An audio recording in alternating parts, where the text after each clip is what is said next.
नमस्कार मित्रांनो, जय बाळूमामा. तर सध्या आता कांदे लागवड, गावरान कांद्याची लागवड चालू आहे किंवा काही नाही. कांदे लावून 15 दिवस झाले किंवा महिनाभर झाले.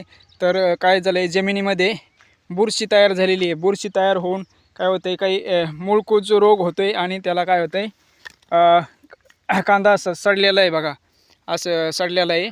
तर याच्यावर उपाय म्हणून इसाबियन हे 25 मिली फवारायचं. इसाबियन हे बघा, इसाबियन 25 मिली आणि त्यानंतर त्याला जोडी म्हणून युवर गोल्ड एक्सटेंड हे 10 मिली, युवर गोल्ड एक्सटेंड हे 10 मिली औषध फवारायचे.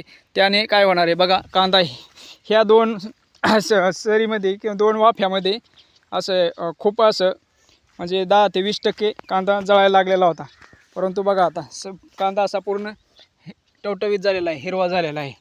तर तुम्हाला व्हिडिओ आवडला तर नक्की लाईक करा.